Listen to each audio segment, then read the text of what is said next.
Grani iko hapa ya.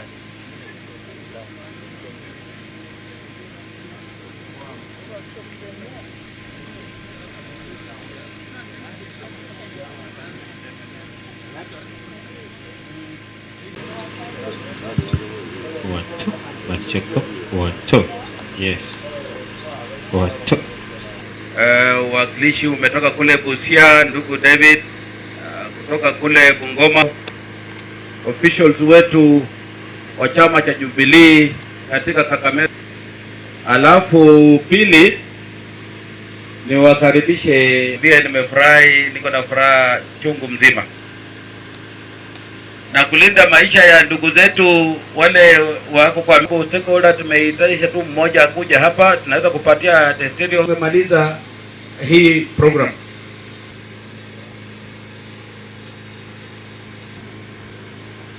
Tuweze kureact. Sasa wengine Kevin Maelo, Cliff Barasa, Jubilee Chairman Lipiani Sub County. Secretary General wa chama kutoka Malawa Masinde, pia chairman wetu. Thank you very much. Na mimi naona mmeshikia. Vile tunavyoona maneno ikiendelea haijatufurahisha sisi kama wana Jubilee. Kwa sababu tumesikia faction moja huku inasema inataka kujiunga na serikali. Tunasikia faction nyingine inasema kwamba inataka kutengeneza serikali. Wale wanataka kujiunga kwa serikali, nataka wajue hiyo serikali wanataka kujiunga nayo, sisi ndio tulitengeneza hiyo serikali kama wana Jubilee mwaka wa 2017.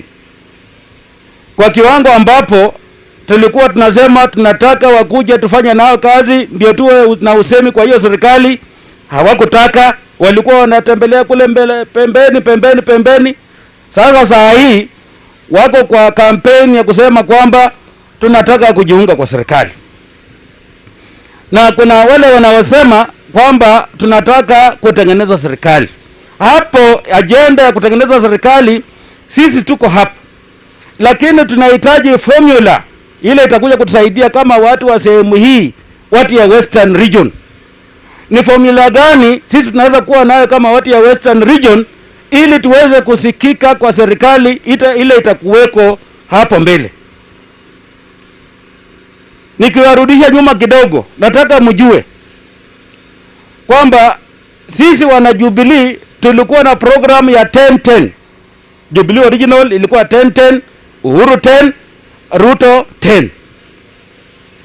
Lakini unavyoona vile hii serikali ya Uhuru imetupeleka, aswa sisi watu wa Western Region, kwa sababu ya uchache ya kura ile tulikuwa nayo, unapata wanatolea tu watu kwa ofisi bila sababu ya kutosha. Juzi hapa, ikiwa mnakumbuka vizuri, tulikuwa na ndugu yetu Rashid Rejesa akatolewa kwa ofisi bila sababu. Replacement ikaenda kule Nyanza. Na tumeendelea namna hiyo, hata watu officers kidogo wametolewa bila sababu. Leo hii ndugu Kokonya ule alikuwa mwenyekiti wa Water Trust Fund alitolewa wiki hii. Na najua vile wamemtoa namna hiyo hata kuwa na replacement kutoka sehemu hii. In fact the one acting as chairperson ni mtu kutoka sehemu nyingine. Kwa hivyo sisi wana Jubilee wale huko Jubilee wale walitengeneza kwa serikali hii, tulisema tukae na ndugu zetu wakiwemo Mheshimiwa Musalia Mudavadi, akiwemo Mheshimiwa Moses Wetangula, akiwemo ndugu Oparanya, akiwemo ndugu Eugene Wamalwa, ili tuweze kuwa na usemi, tuwe pamoja, na ndipo tuweze kujiungana pamoja, tuwe na usemi kwa serikali ijayo. Serikali ijayo kutakuwa na candidates, wale watakuwa candidates muhimu watakuwa wawili tu. Kwa sababu tunajua Musalia Mudavadi ni ndugu yetu. Lakini hata sisi wote Waluya tukipiga kura watu kutoka Western Region, we can only achieve 2.5 million votes. Lakini kuwa president unahitaji 8 million plus. Sasa lazima tuulizane, hii si 5.5 million zitatoka wapi? Na ndipo tumekaa na ndugu zetu hapa, kwa sababu hatutaki watu wa Western Province waende kwa opposition. Lazima tutafute mbinu lazima tutafute formula ile tutakaa na ndugu zetu wale pia wako na usemi kutoka mahali pengine, ili tuweze kujenga uhusiano na urafiki, ile itaweza kufanya sisi tuwe na chama, ile itatupeleka na tutakuwa na fraction of the government kama watu ya Western. Jameni, si namna hiyo itakuwa mzuri? Hiyo itakuwa sawa sawa ama itakuwa sawa sawa? Kwa sababu tukijikunja tu ku Western tuseme sisi watu ya Western lazima tupeleke Musalia Mudavadi. Lazima tuulizane sisi wote tuko na kura ngapi? Na kama hatuna hiyo kura ya kutosheleza hiyo kura milioni 8 plus, hizo zingine balance zinatoka wapi? Na ndipo sisi kama wana Jubilee kutoka sehemu hii, Mheshimiwa William Ruto, kwa sababu ya Ruto ule amebaki ni Ruto sasa, maneno ya Mheshimiwa Rais wa saa hii maneno yake inaisha 2022. Nataka ni wale tumekaa hapa na watu wa Western Region kwa ujumla kwamba sasa ule atakuwa rafiki yetu 2022 lazima awe Mheshimiwa William Samoei Ruto, kwa sababu huyu wetu wa hapa Nyanza tumemjaribu siku zingine, tumejaribu jameni, na nafikiria lazima kitu kiwe na mwisho. Tumejaribu mara ya kwanza, tumejaribu mara ya pili, na tumejaribu mara ya tatu. Na tunapojaribu tukimaliza, yeye anaenda kwa negotiate, anasalimiana, anawacha wafuasi wake. Wafuasi wake wako walikuweko wengi, lakini nataka niwaambie saa hii hana wafuasi Western tena. Wafuasi wale wenye wako hapa Western ni wafuasi wa Musalia Mudavadi na wafuasi wa William Ruto. Na tunataka hao wafuasi waungane pamoja ili tuweze kutengeneza, tuwe na percentage, tuwe na fraction katika ile serikali Mheshimiwa William Ruto na Musalia Mudavadi watakuja kutengeneza 2022. That is the message that we want to pass. Na nikiongezea tu kidogo, huyu ndugu yetu tumefanya naye kazi. Mkiona ndugu Moses Wetangula alifutwa kazi hata mwaka kabla hujaisha, akamfuta kazi, akareplace na mtu ya huko kwao. Ukiangalia ile kazi hata tangu apate handshake, wale watu wana propose kwa Mheshimiwa Uhuru Kenyatta ni wale watu kutoka kwao, na huku kwetu hakuna hata mtu mmoja anapewa nafasi kupitia kwa mikono yake. Kwa hivyo hatuwezi kuendelea kupitia barabara ile inatupatia shida. Ukiangalia maneno ya Mumias, yeye alihusika kwa kuenda kukopa pesa, badala ya kwenda kwa benki kukopa pesa, anaenda kukopa pesa ya kulima huko Mumias. Mpaka leo hii kiwanda yetu ya Mumias imeanguka chini.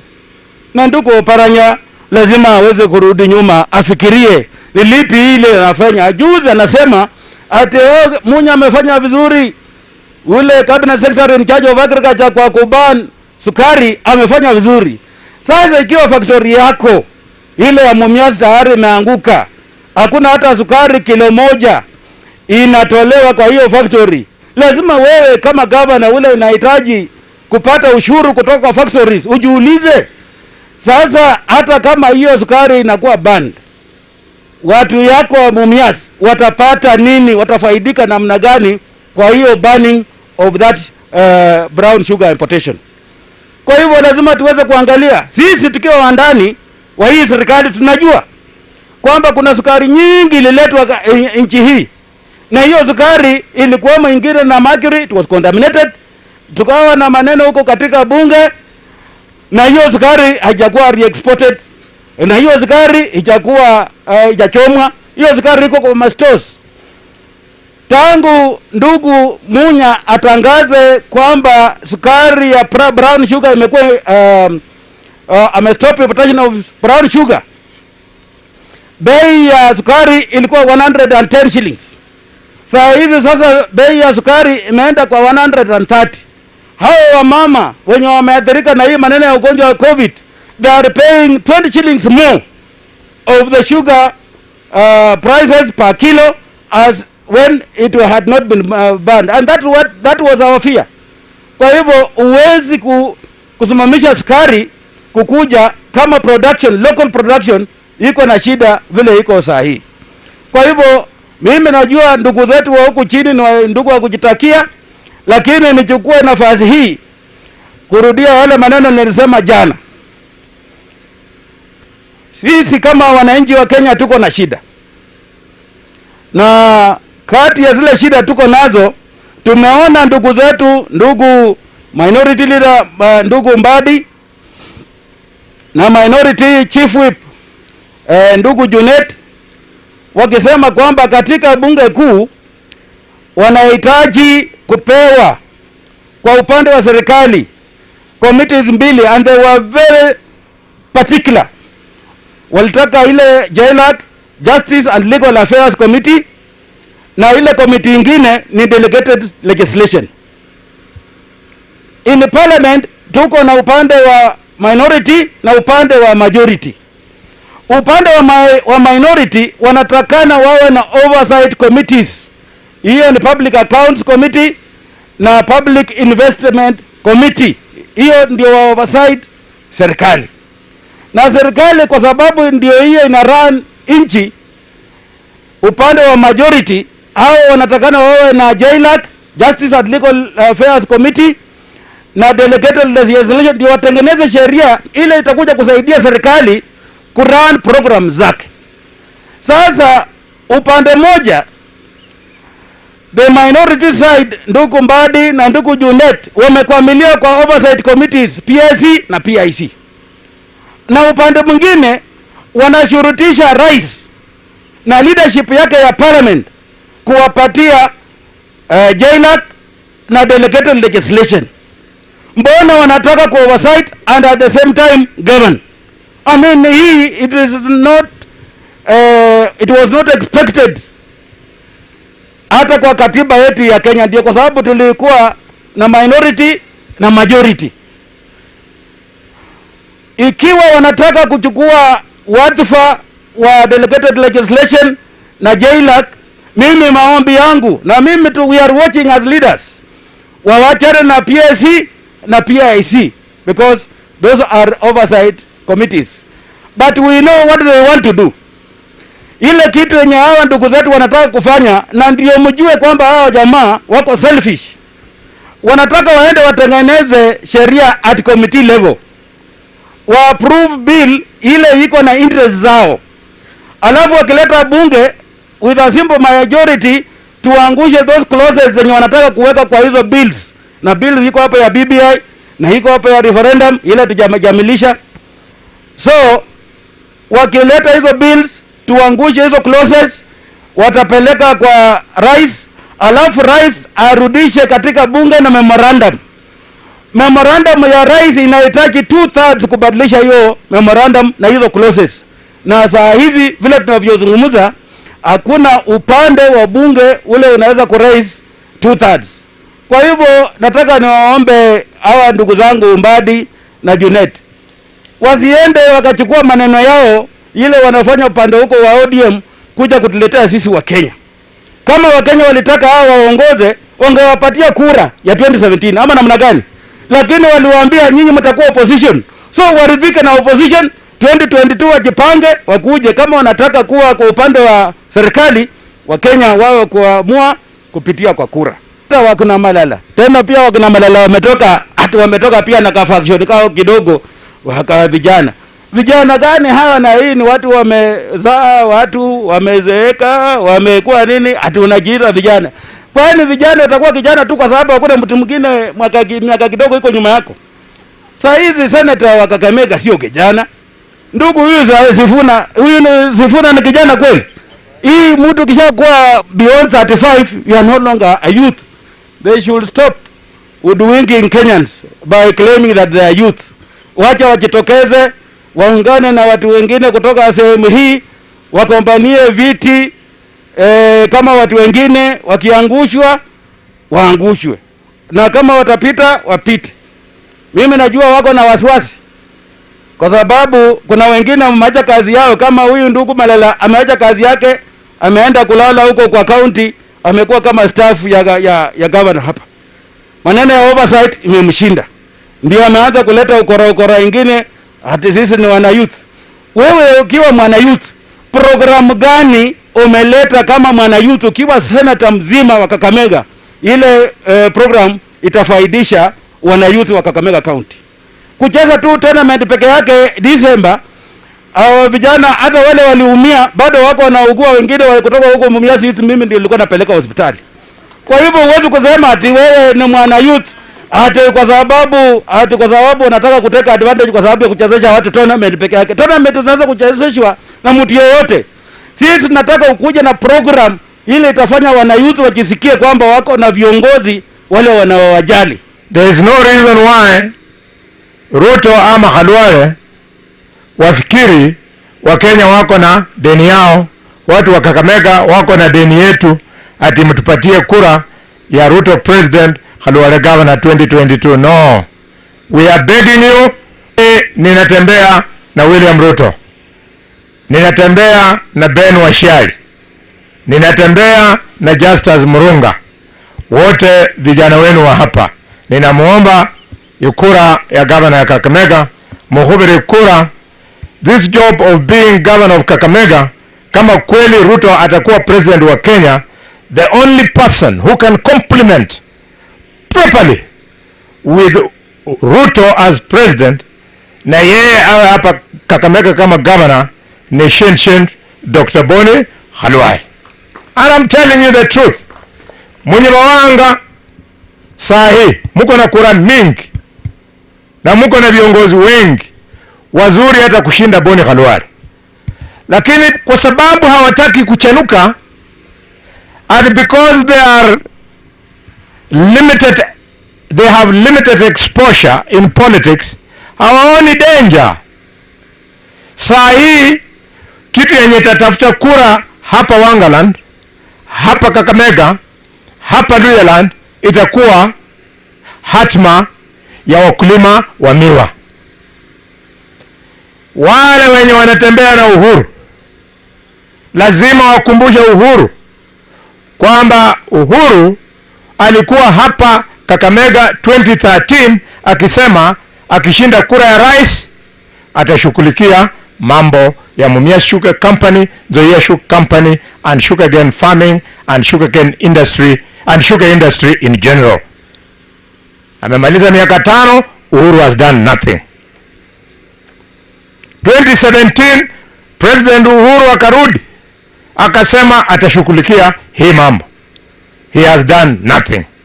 Now ametuma Oparanya na Eugene Wamalwa na mzee mwingine mwenye meno imeisha kwa mdomo anaitwa Atuoli, wanakuja wanatuambia tunakuja kuokoa the sugar industry. That is dishonesty. Let me tell you, we mwana Mluya, hiyo uamuzi wa President Uhuru ya kwamba anakomesha importation of sugar haikuwa ya kusaidia mkulima wa miwa, ilikuwa ya kusaidia yeye, kwa sababu yeye na mfanyabiashara anaitwa Rai waliingiza sukari hapa Kenya, na hiyo sukari wanataka wauze kwa ile bei yenye watataka. They don't want anybody else to compete them, and that is why bei ya sukari tangu Uhuru aseme hiyo maneno per kilo imeongezeka kutoka 110 to 130, because they are now deciding the price.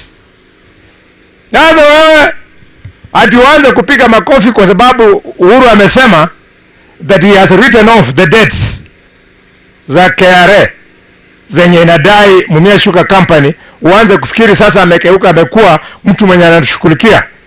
How does writing off that debt, whose evidence you are not in a position to access, kwa sababu there was no evidence that in the books of accounts of Kenya Revenue Authority lile deni limetupiliwa mbali. We want actual changes to take place in Mumias. Mumias kwenya moshi kutume hula mu factory kutume kutoka kwa tingatinga yenye tapazua hii shamba, ndio tujue we are now on the road to recovery. Ikiwa mheshimiwa mzima kama Washiali kwa sababu anasukumwa huku, anaajishwa kazi ya leader of majority, kila kitu anasukumwa, pesa kidogo ako nayo, analipa matanga, analipa school fees, hata mpaka ameshindwa kulima shamba yake, na maskini naye atalima yake kweli? Oparanya, you must take responsibility. You are our governor. You cannot hide in that announcement by the government. We expect the county government to go as per the regulations of the turnaround plan of the special force that was put in place ya kuhakikisha kwamba mashine ya Mumias ianze kufanya kazi. Mheshimiwa President, wakati huu wa COVID, you must be focused. Today, doctors and nurses have started losing their lives. Daktari wa kwanza kupoteza maisha yake anatoka hapa, Mukhana Mulokol, Dr. Dorin Ligaliki Adisa. Msichana amekufa kwa sababu ya COVID. Saa hii nurses, kama hamujui, wacha nimwambie, manurses wamewachana na familia zao kwa sababu ya kusaidia Wakenya. Akifanya kazi wiki mbili lazima akae kwa quarantine center ndio asiambukise watu nyumbani. The sacrifices that are being made by the nurses. Huyu waziri mwenye wanaita Mutahi Kagwe, badala ya kutuambia ni pesa kiasi gani ana compensate those doctors, their families and the risk to which they are exposed, anatuambia bila anatumia pesa ya COVID kutoka jamii ya ulimwengu kutengeneza chai ya kikombe kimoja milioni 4.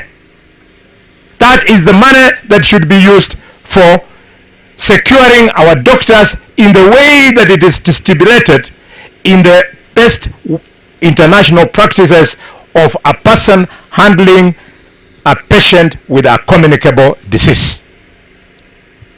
Mheshimiwa Uhuru, wewe umechukua pesa ya kufanya maendeleo wakati huu wa COVID kwa sababu bunge haikai. You have diverted the money kutoka kwa mambo ya development ya nchi, umepeleka kwa BBI.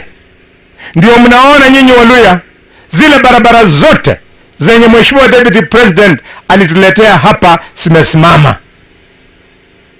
Kuna tinga hapa kushianda nuti hapa kema mpaka inambaje kweli? Tinga ziko kwa barabara? Hakuna. Because President Uhuru is not paying. President Uhuru pay the contractors. Wamba barabara zetu zenye Mheshimiwa Ruto alitupatia ili tuone maendeleo yenye in good intention the Deputy President launched here, Lurambi, Nambacha, all the way up to Bungoma barabara ametulonjia ya hapa inapita Shianda inaenda Malaha ndio hiyo paka Nambacha tena mpaka Malaba Samisi. We want that construction to continue. Pesa yenye which you are holding to take into BBI is the one that is making us reverse those gains that we have made. Bana Vermirembe, Mheshimiwa President Uhuru and Raila wawache kutumia BBI kupiga Waluya. Ile urafiki yao ya BBI na handshake, mtu wa kwanza kuanguka alikuwa Mluya anaitwa Moses Masika Wetangula.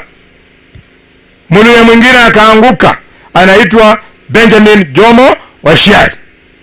Mluya mwingine akaangushwa anaitwa Rashid Echesa Mohamed. Hata bila kuona haya wakaenda wakaangusha Mluya kule Kenya Medical Research Institute. Dr. Lutomia, Joel Lutomia, Shari mwana mwanga hurlano. Yes, hurle makunga. We are not happy. That is why I'm asking Oparanya and Eugene Wamalwa to be focused. They cannot be agents of use and dump. Oparanya, wewe ujitoe kwa hiyo upusi ya kusema kwamba unataka kupeleka watu kwa serikali. Utapeleka watu kwa serikali namna gani na wewe tayari uko na serikali yako inaitwa the County Government of Kakamega? Na wewe Eugene Wamalwa, wewe ni waziri katika serikali ya Uhuru Kenyatta. If you want to take them to government, You are in government now. And if you're talking about the government of 2022, Eugene and Oparanya, tell us who is your presidential candidate wenye mnataka Waluya wafate. Mnatembea tembea tu, hamtuambii.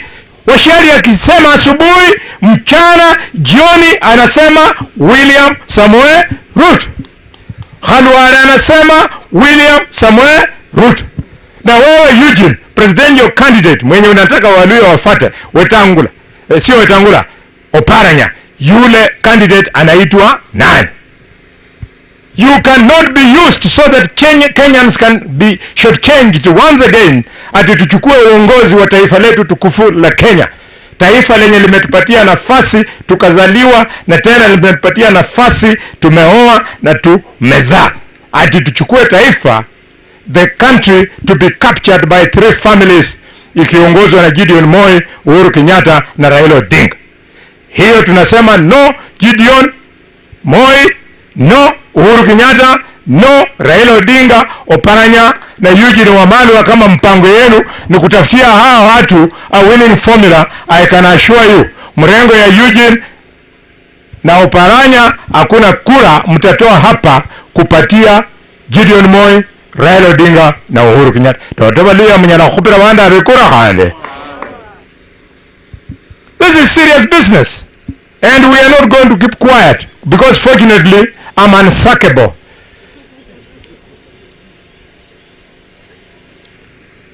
The only thing when I teach watu nayo is sacking people.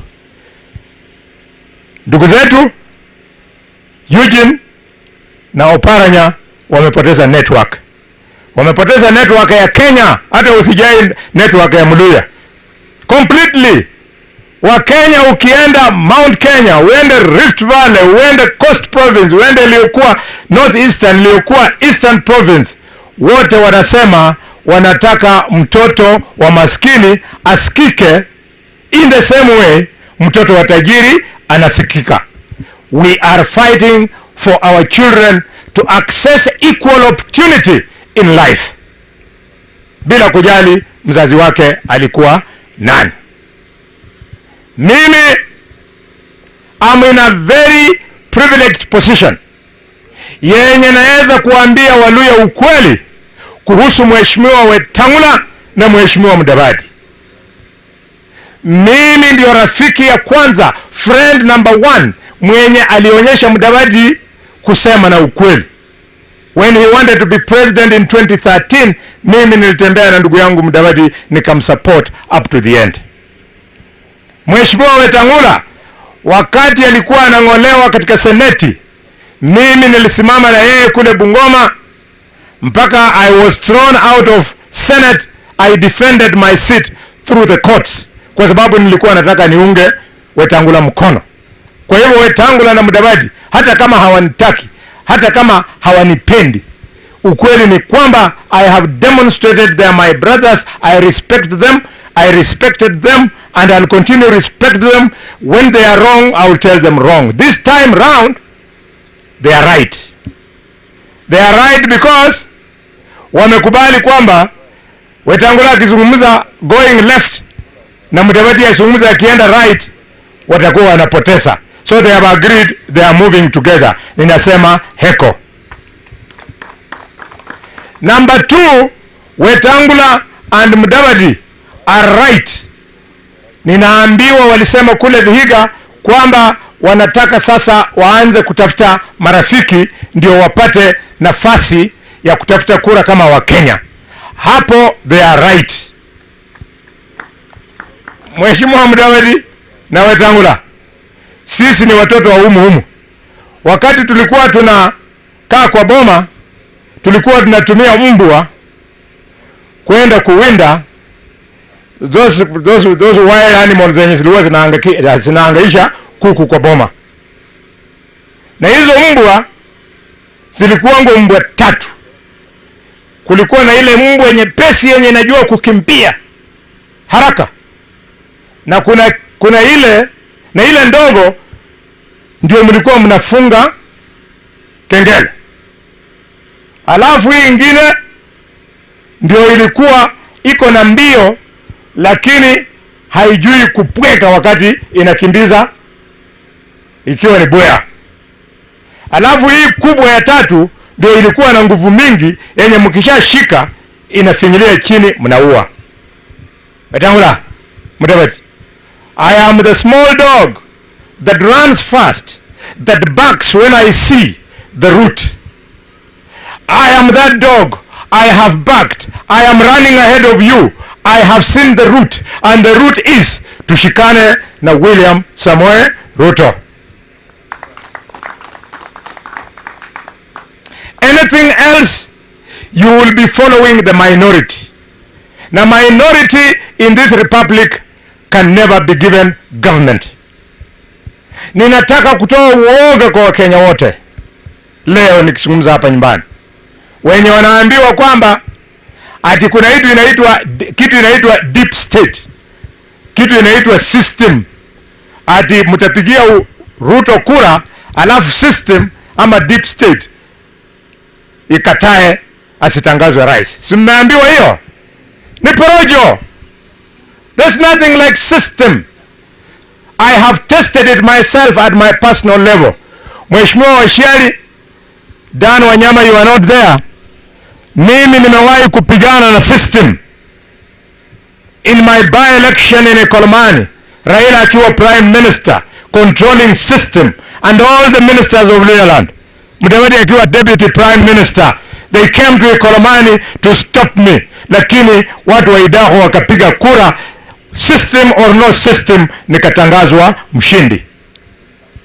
2002 President Moi ndio alikuwa sio na system, president ndio alikuwa system. Alipatia Uhuru system in 2002, tukapiga kura, system haikusaidia Uhuru, Mwai Kibaki akawa rais. There's nothing like system.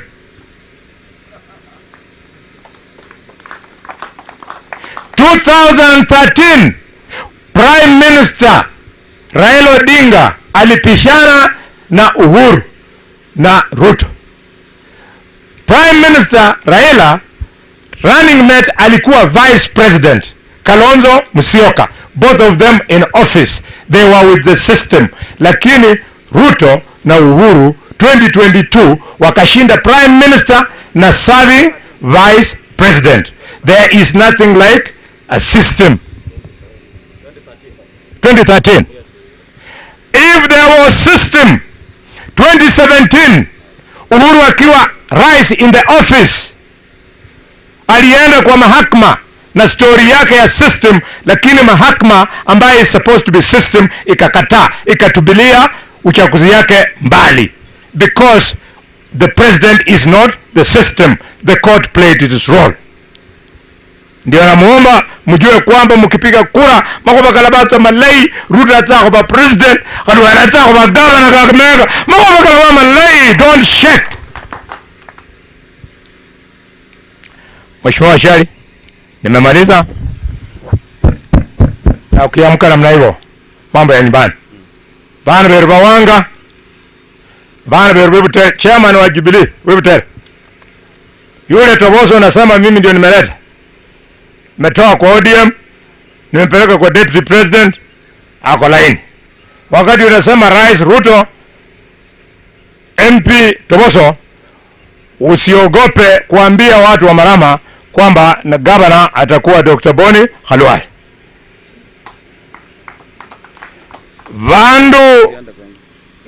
Vandu wa Butere Mumias, this county is ours. Kakamega boss. The governorship has been resident in Butere Mumias for 10 years. Musisikie uchungu ikiwa inakaa kama itakuja kulala huko juu for another 10 years with Dr. Boni Khalwale. Kama kuna kijana hapa mwenye anataka kuwa governor, mwambieni awe mnyenyekevu kama Mheshimiwa Washiali. Washiali is not a fool. Washiali has served 15 years in parliament. I have served 15 years in parliament. So I'm just like him. I'm not better than him. In fact, amekuwa leader of the chief whip. Amekuwa chief whip. Mimi sijawahi kuwa chief whip. but he has accepted because Khalwale is older than me. Khalwale atangulie na yeye afate, ndio watu wa huko juu wajihisi kwamba wako kwa kaunti ya watu wote. Mwana na banale hano wenya kuba governor mwenye bana beru bawanga mumbuli sibulai kabisa. We must ask for that which we have earned. Wakuna mtu wako na deni. Wakati mimi nilikuwa hapa na wajali akivunjwa hii mkono na mimi nikipasuliwa hii kichwa 2009, yule kijana mwenye anasema mmupigie kura kwa sababu ni muwanga msipatie Khalwale, huyo kijana alikuwa wapi? Number 2, wakati mimi na washali na Rashid Chesa tulifungiwa choo, Wajaluo wakitaka kuua kwa sababu ya mambo ya Mumias, huyo kijana mwenye anasema Khalwale sio muwanga, yeye alikuwa wapi?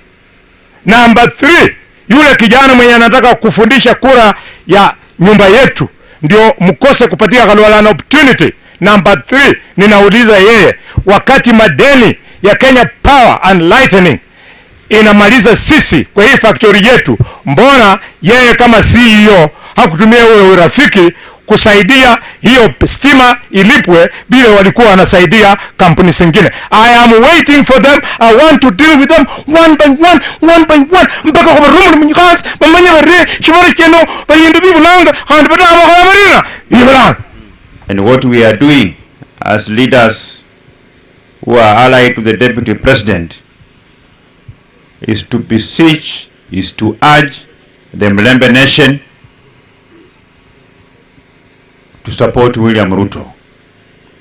And we are persuading you people not by putting the gun, the pistol or AK-47 on the table like the other group is doing. As we are persuading you through logic, by explanation of what we have done and what we are going to do, so that you make a clear mind that you are supporting William Ruto because you are persuaded by his track record and his resilience to bring change in this republic. Na mimi naambia watu, hata ukitongoza msichana lazima umbombeleze, umununulie chips kidogo, unaanza hata kwa kumtoa vitu kwa nywele kidogo huko juu kwa nywele, pole pole ukisonga pole pole ndio hata mkono ikiteleza ikienda mahali ile nyingine anakuwa hako tu sawa sawa. Lakini ukianza kumintimidate, atumemfinya mahali kwa kona, hawezi akapumua, hiyo ndio inaitwa kwa Kizungu rape case. Wewe unafanya makosa ambaye sheria hairuhusu. Na tutatembea pole pole vile tulianza kule zamani. Mimi naambia wale marafiki zetu, serikali huwe inaanza kuundwa miaka 2 kabla watu wajapiga kura. Sisi tukitembea hivi na naibu rais na huyu mjumbe wenu wa Siali, huyu Boni Khalwale, Dani Wanyama na wale wajumbe wengine ambao tuko mrengo ya Tangatanga, tuko tunaunda serikali. Waswahili wanasema mwenye anachelewa ataunga bogi. Watu watakuwa wameingia mbele tayari, sasa yeye ataunga kule bogi kule nyuma. Na mimi naambia hata Mheshimiwa Boni Khalwale, usikuwa na wasiwasi na Raila Odinga. Raila Odinga was divorced from the Mlembe Nation 3 years ago. Yeye hayuko huko pale popote kabisa. Hata mimi nikifungwa mikono nyuma, siwezi nikakimbia mbio ya kisiasa na Raila Odinga huko kwangu. Mtu anatembea na mnaiga anafanya hivi, na kabla afika mimi nimekwenda kabisa mbele huko. Mambo yalibadilika kitambo.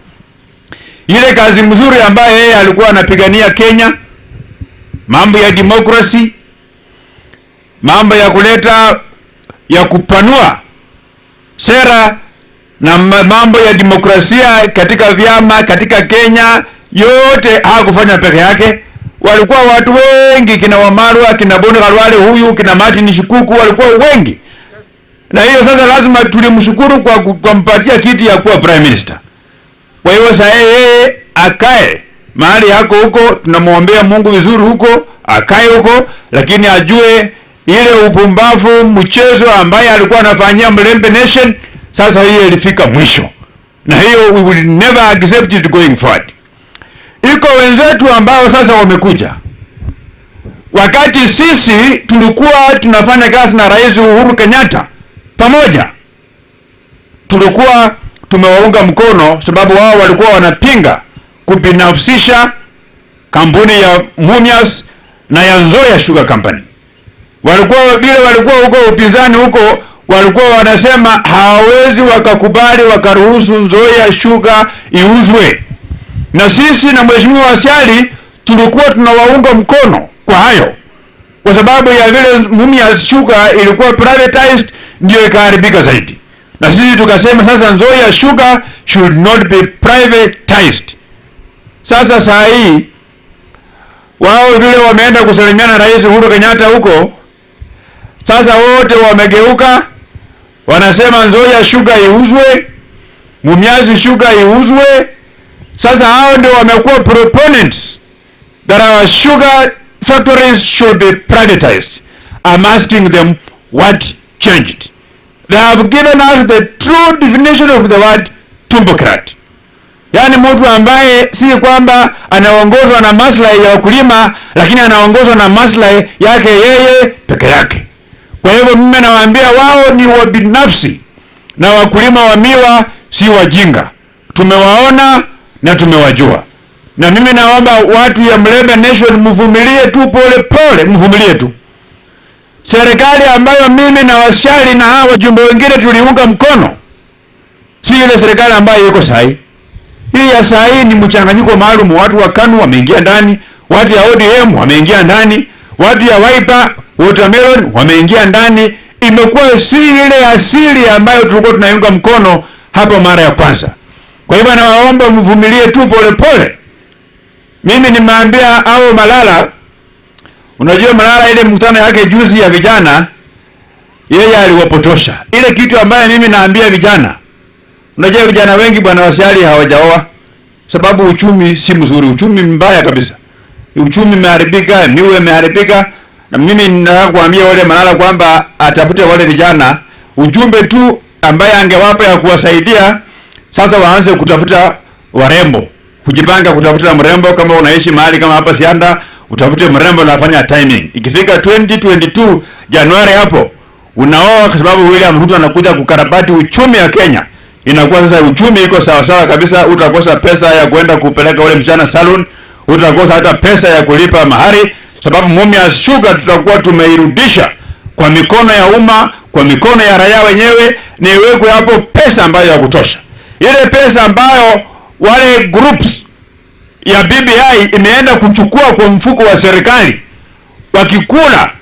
wakikunywa nayo pombe, hiyo pesa inatosha kununua mashine mpya na kufufua Mumias Sugar, kununua mashine mpya na kufufua Nzoia Sugar, na zirejelee katika ile hali ambayo ilikuwa hiyo, na pia inatosha kuhaya prosecutor mwenye ataenda afungulia Raila Odinga kesi, arudishe ile pesa ambayo alipora hapa Mumias Sugar.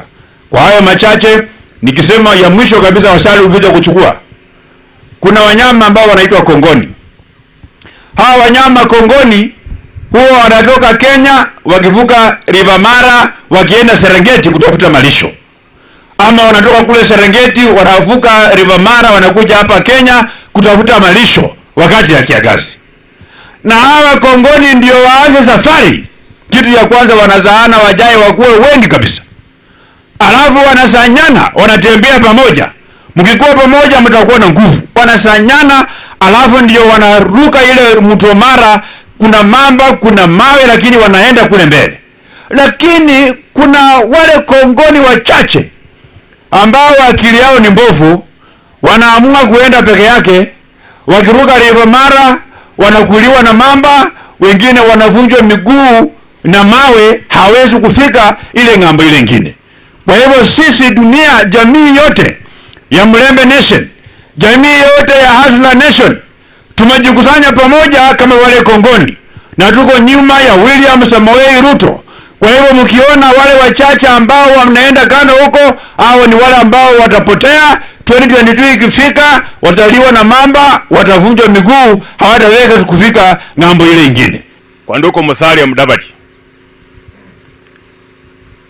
wakati mwingine, wakati wa kitambo, kulikuwa na mfalme aliuliza wale wanafanya naye kazi kama amevaa vizuri. Wale walikuwa naye karibu walimwambia, wewe umevaa vizuri, hauna shida. Na kumbe suruali yake ilikuwa imetoka zip. Alipokuwa akitembea, watu walikuwa wanaona uume wake. Na mnajua sisi wanaume vile tunakaa huku chini. Mwishowe alipofika mahali fulani, ndio mama fulani akajitokeza akamwambia mfalme, you are naked. Mfalme akashtuka, akapata kumbe alikuwa naked. Musalia ndugu yangu, labda wewe uko na watu karibu na wewe hawakuambii ukweli. Nafasi imepatikana kwako sasa hivi. Na nafasi hii imeonekana wakati Raila na Atwoli wamesema huku Western tukuwe na viongozi wengine wanaitwa spokespersons. Eugene Wamalwa na Oparanya. Musalia huko na goodwill kwa Western Kenya. In fact hao kuchitokeza vile wamejitokeza hivyo, imeonekana watu wengi wanauliza uko wapi Musalia. Tumekuwa na mikutano huko Nairobi vile Washari amesema. Tumekuwa na mkutano kwangu. Tumekuwa na mkutano mwingine mmekuwa huko Kiminini, mmekuwa Busia. Jana mmekuwa Bunyore. Leo mko kwa Sabula. Na kitu tunaongelea sana mambo ya umoja wa Waluya. Hao Waluya Musalia wanasema ya kuwa hao Waluya wa kawaida, watu wa Western, hawana mgawanyiko wowote. Mgawanyiko ni sisi viongozi. Na wanapeana mifano, wanasema waona sasa viongozi vile wanatembea, Eugene na timu yake, Musalia na timu yake. Sisi hatuko kando. Tuliona hivyo 2013, tuliona hivyo 2017, na sisi tukasimama imara kwa Jubilee. Musalia, watu wanasema hivi, 2013 ulichukua muda sana kufanya uamuzi. Ulitembea polepole hata kutoka kwa chama ya ODM, polepole ulipotoka ukachukua muda kuleta chama yako ya UDF. Ulipotengeneza UDF, Musalia, watu walikuwa wameamua, na unaona vile ulipata hiyo kura. Ilikuwa kura kidogo sana. Musalia, 2017 wewe pia umechukua muda, umetembea polepole, umekuwa na hii chama mwisho ya NC. Mwisho ukaamua unaenda huko kwa ODM, ilikuwa inaitwa sijui nini. Mwishowe Musalia, ulipata nafasi zote zimechukuliwa, ukawekwa hapo chini. Unajua ile kazi ulifanya. Na watu wa Western walikuwa wanasema wewe ulikuwa umewekwa chief campaigner. Musalia, wewe ni mtu wa kuitwa chief campaigner? Watu wa Western wanauliza hivyo. Wewe ukufaa kuwa hapo, na ndio sababu Raila ametufanya kupitia kwako bila ametufanya hivi. Raila ameona sisi ni kama tishu, ile karatasi ya kutumia kwa choo. Tumia watu wa Western alafu waachilie bila ametuachilia hivyo. Musalia, nakuambia wakati huyu mikutano mmetembea mpaka mko kwa Sabula sasa. Hiyo mkutano ya mwisho, tokeni hapo kama mmeamua wewe ndio mkuu uko mbele, Wetangula ako nyuma yako. Toka hapo, hakuna mtu mwingine. Nilisikia jana ukisema sasa uanza kutafuta marafiki. Musalia, unaenda kutafuta rafiki mgani? Kwa maana wale marafiki tunaona ungeongea na hao wote wako kwa Raila. Na kuna rafiki mmoja ambaye yuko rafiki wa kweli, naibu wa rais, anaitwa William Ruto. Musalia, enda ongea na yeye. Usikile watu wanasema huko nje ati wewe unasukua president, ati Ruto akuje kwako. Swallow your pride. He is the deputy president now. Enda kwake muongee. Ningependa kueleza Musalia,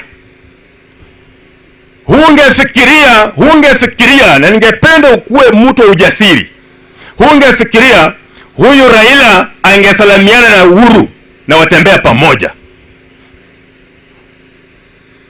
Huyu Raila wakati mmoja aliamuka na akaenda kusalamia Uhuru, na tukakuwa na kitu naitwa handshake. Watu hawakuamini, na ndio hao sasa sitaongelea juu yao. Wewe pia chukua msimamo, enda uongee na Ruto, na ninakuambia ukianza kutembea na Ruto, huyu mtu anaitwa Eugene Wamalwa, huyu mtu anaitwa Oparanya, watapotea Western Kenya. Ukweli. Musalia, mimi nakwambia ndugu yangu, mimi nakupenda, nilikuja kwako nikuambia nitakupatia support. Though mimi nasikia, Musalia, mimi nasikia hiyo maneno uchunguze.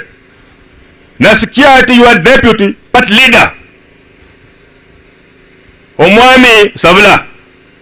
Atnao wamemwambia kuwa hao huko chini wamemwambia siku ile utaenda kwa Ruto utakuwa toppled kwa chama ya ANC. Hati hiyo sasa labda ninakushika. Chunguza kama sio hivyo, Musalia, make a decision. Na kama ni hivyo, usiogope hata huyo mtu anaitwa Savula. He cannot make a coup in ANC. Even if he makes a coup, Musalia will be having followers. We are here, will be your foot soldiers. Hivyo mimi nataka kuambia ndugu zangu Moses Masika Wetangula na Musalia Mudavadi, you cannot make it alone. You cannot be a lone ranger. You must have a coalition. Na upande wa handshake na upande wa kieleweke, you have no space there. Raila amesema nyinyi mmekuwa excess package for long, and it is now that ameachana na nyinyi na hawezi kubali tena mahali yeye yuko. Kwa hivyo you only have one choice. And I want to tell my brother Musalia, stop being so general ati tutatafuta marafiki. Hao wananchi wa Mulembe si wajinga, wanajua marafiki ni abla uende kwa Uhuru, kwa Gideon, kwa Raila, kwa Kalonzo ama kwa Ruto. Simbo. Na kule kwengine nimekuambia kule hauna nafasi. Mahali ambapo uko na nafasi ni kukuja na utafutane na Mheshimiwa William Samoei Ruto, Wetangula ukiwepo, mkae chini na naibu wa rais, na hii Kenya nataka kuambia utakuwa na mahali ya kukaa. Na nataka kuambia kwamba hata huyu William hatafuti followers, is only looking for partners. Na sisi tuko pale kama partners, tumeshikilia nafasi. We just want you to add on so that we can be full house. And I want to say this to Mulembe Nation, kwamba ndugu zetu Oparanya na Eugene akiwaambia kwamba anataka kuwapeleka karibu na serikali ndio maendeleo ipatikane. As we are talking today, Eugene ni waziri kwa serikali ya Uhuru. Eugene has been in the government since 2013. Na ndio mjue kwamba ni uongo na ni hii watu wanajitafutia mambo yao, na nikubaliane na mbunge wa Kimilili kwamba they have demonstrated they are the true Tumbocrats. Ni kwamba wanajitafutia wenyewe. Kwa sababu Eugene alikuwa waziri wa maji, na mimi na hawa viongozi tukamwambia, now that wewe ni waziri wa maji, tunataka mashule zetu zote zikuwe na boreholes, wananchi wenye wako karibu pale wapate maji. He never did that. Sasa sijui maendeleo ile anawaambia wakati huu itakuwa inatoka wapi. And again, nisikia Eugene akiwa kwa radio ya Sulwe akisema kwamba Munya amewaive madeni ya factory zetu za sukari. I want to say that that is a lie. Munya has no capacity to waive any debts. The only place that the debts of these factories can be waived is through parliament and through the budget. If that money has not been put in the budget, there is no way any cabinet secretary can sit somewhere and purport to have waived any debt of these factories. So hiyo uongo Eugene anataka kutumia to think it can sustain him longer in the cabinet, I want to say time is coming, and we are not going to accept you to lie to the people. Njia tu ambayo viwanda zetu zitafufuka ni mtu wa Mlembe aungane pamoja na Ruto, tuchukue serikali 2022 na mambo haya yote yatafanyika. And Ruto has demonstrated that actually is one person who means well for the people of this country, because his track record gives him an advantage over any other presidential aspirant in this country. Na niambie Junet Nambadi kwamba sisi ndio tuliweka Mheshimiwa Uhuru hapa alipo. The fact that wamejaribu kumsukuma tuondokee ndio wapate nafasi to twist him. I want to tell them that we are the people who formed this government, and we are not going to allow any other person to come and twist the president so that they can pass bad laws that will injure the citizens of this country.